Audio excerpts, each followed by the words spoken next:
brain has been sabotaging you since the moment that you were born, and it's getting even worse in your 20s. Right now, your brain is actively trying to work against you in every single aspect of your life. Your success, your talent, your bright future, and your potential. And I discovered that during the worst period of my life. And once I understood what is happening, everything changed. By the end of this video, you will know exactly how your brain tries to betray you, why is this happening, and 3 counter strategies that I use to outsmart my brain every single day. And this isn't feel-good advice. This is neuroscience. I love research and I love data. And for anyone new here, I'm Justina. I'm an occupational psychologist and accredited coach, and I am a fan of fulfillment, optimization, and satisfaction, and trying to really figure out my shit in my 20s. So if that sounds like you want to stay on this journey with me, keep watching. 2 years ago, I was in analysis paralysis for 6 months. Every opportunity I touched, it would turn into dust. Job interviews, I would bomb. Relationships, I would sabotage. And goals, I would just abandon. I thought I am the problem. That I thought I am broken. And then I read a study that changed everything for me, clarified everything, what was happening with me. Your brain, and my brain, is designed to keep you exactly where you are. Not happy, not successful, but predictable and safe. Brain takes about 20% of overall energy to maintain the basic functions. It's lazy by design because it takes so much energy to just maintain the basic functions. So imagine how much energy it would take it to learn something new or do something the way that it's not used to do, that it needs to learn something new. So no wonder your brain fights with absolutely everything that it has against you changing the status quo. But here's what the study didn't tell me, and I had to figure out on my own the hard way. Sabotage mechanism number 1, the familiarity trap. Your brain and my brain literally rewire itself to prefer familiar over unfamiliar logic. But the interesting thing is that it even has preference to familiar pain over unfamiliar pleasure. It will still choose familiar, even if it's pain. So I stayed in a job I hated for 3 years. It's not because I didn't have opportunities. I got actually 2 other job offers, but every time I was close to making a decision that, okay, now I'm moving on and moving from this job, my brain was panicking, was telling me, what if I hate the new job? What if things are not going to work out? What if it's going to be even worse? And then it tried to persuade me that the job that I absolutely hated on a normal daily basis is not that bad and I should stay. I guarantee you that you know that feeling, that the moment you know that something ends, even though it is something that you hated, like maybe a job that you're so glad that it's over, you start thinking about the good moments of that job and be like, oh, maybe it wasn't that bad, maybe I should stay, you know, because this is over and I will never come back. And the brain is trying to persuade you that it wasn't that bad, where in reality it was. And that's your anterior cingulate cortex activating. Your brain detects any deviation from your normal behavioral or thinking patterns, and it floods your system with stress hormones.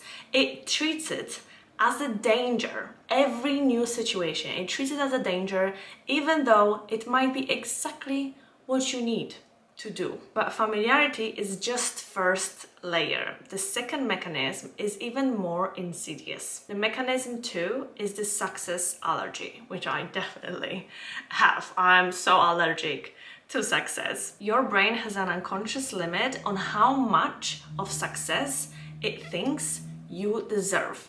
And the moment you are close to that limit, it will start sabotaging you because it doesn't feel like you deserve it and it wants to keep you in that ranges. And it is horrible because the sky is a limit and even sky is not a limit. But if unconsciously we think that we are unworthy of that success, we're not going to get it. Last year, I was being interviewed for my dream job, and I was so excited throughout the stages, and I was already planning how I will be so happy and over the moon the moment I will get this job and it will just sort out all my problems. And I was just extremely excited. And the moment I got that job, instead of celebrating, seriously, like instead of celebrating, I panicked. I was even considering contacting my future employer, telling them that probably other candidates were good and then they should replace me. The moment I started my new job, I started second guessing every single decision.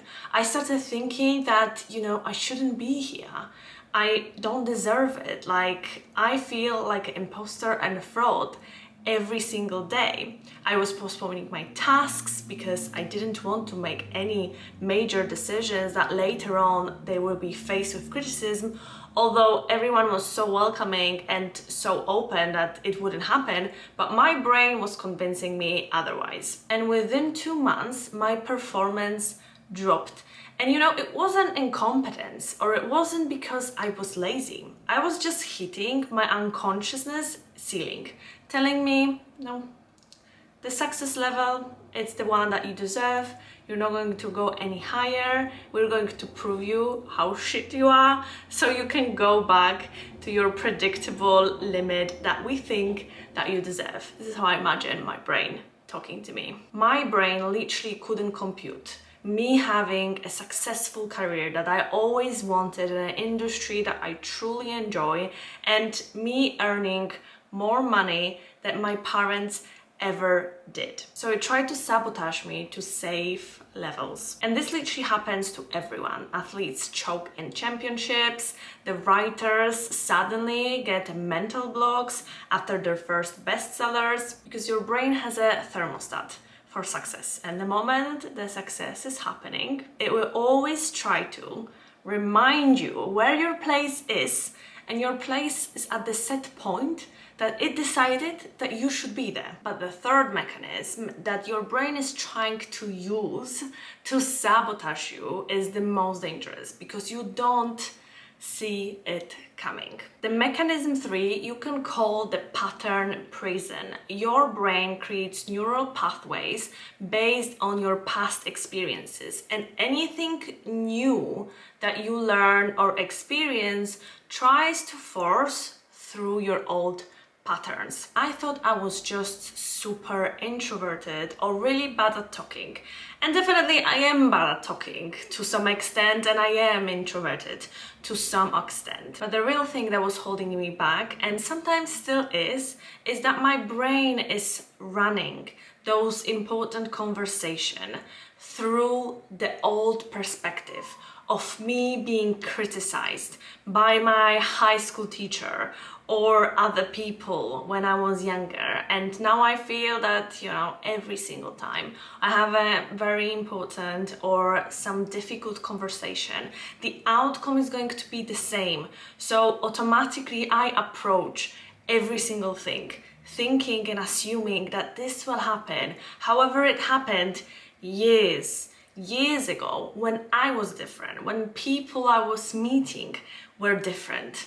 But yet I still think that the outcome in those times, in this situation, will be the same, where it is literally really highly unlikely. But my brain wants to persuade me this is how it's going to be, because it's always been this way, when it hasn't been always this way. But it tries to confirm that it is always this way. Don't change. Don't change your old ways, because we like safety and familiarity. And think of neural pathways like hiking trails. the more you use it, the more worn out they become, and it's just easier to follow them because they're more visible. Your brain can choose whatever it's easier for it to implement to preserve that precious energy, even though this decision might literally lead you off the cliff. And the day I realized this, I started paying attention to my automatic responses, to my automatic negative thoughts, or to my automatic behavior in that kind of situation. I started thinking, wait, why did I assume that they will be mean to me? Why did I assume that they're going to reject me? What if they would absolutely love me for who I am, and I will have a pleasant and positive interaction, and that I can be honest about something, and I'm not going to be faced with a harsh criticism or maybe abandonment or rejection. That awareness really broke the spell, really took me out of this toxic cycle. But we all know that awareness is often not enough. So here are counter strategies. The strategy 1 is the pattern interrupt. Every time you think that your brain is trying to stop you from doing something because it sabotages you, because of the familiarity or safety or predictability, count from 5 to 1 and then follow with an action towards your goal. So, for example, if I have to send an email, but I am afraid that I'm going to be criticized for it, or I will get a negative feedback, I'll count 5, 4, 3, 2, 1, and then I'll send an email. That counting is activating your prefrontal cortex, the rational part. So it's interrupting your emotional response. And in that moment, you have like a small window of rational thinking, and then you can literally decide what you want to do and not get sucked into your brain trying to sabotage you. But interrupting patterns is just a defense, and it's a great start. But to really win, we need an offense. And the offense would be microdosing your success. When you're getting micro successes and you're gradually increasing that limit of success, your brain doesn't even catch that as a threat because it doesn't really notices it. Those jumps are so small that it doesn't realize it. And the moment you achieve a real success, you've got there already. So for example, instead of deciding to run a whole marathon in 6 months, try deciding to run for literally 1 or 2 minutes tomorrow and call it a success. These goals are so small and so unnoticeable and so manageable that they feel actually safe to do. So your brain doesn't trigger the stress response, and it doesn't make you stop and be like, hold on, maybe don't do it tomorrow, maybe do it in 1 month. And then by the time you know it, you've never achieved your goals because your brain has been postponing it forever. And I tried this strategy with my avoidance to difficult conversations. I wasn't trying to be optimized and the best overnight, although I did try and it didn't work out. So I decided to try a different strategy.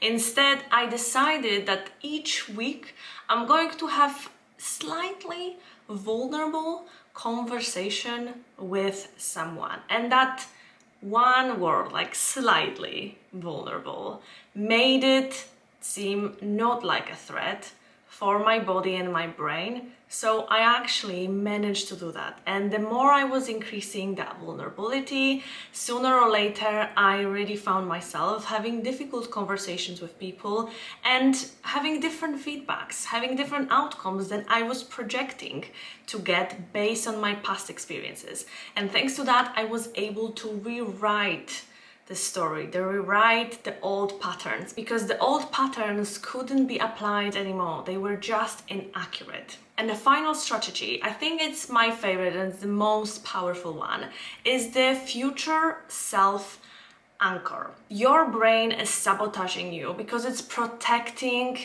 yourself, your current self.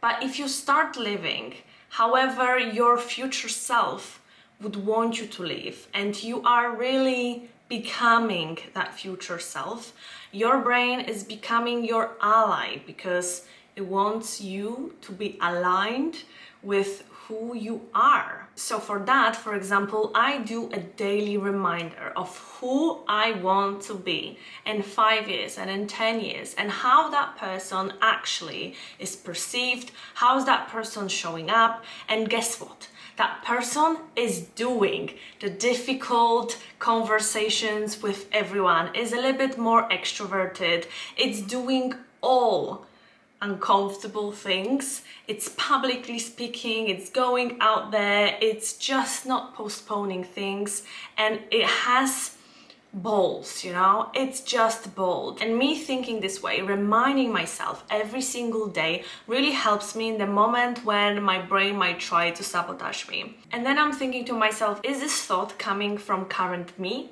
or is this thought coming from future me? And future me, don't procrastinate. Future me, don't sabotage. Future me acts.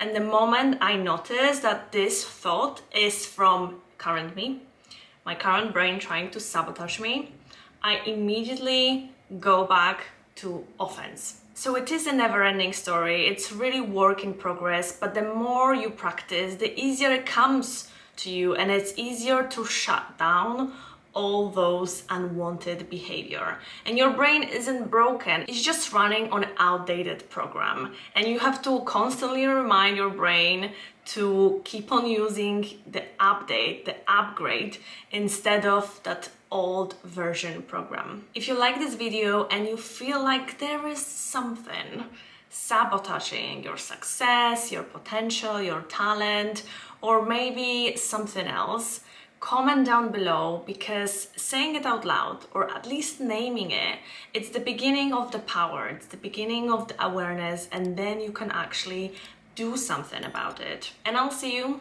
in the next video.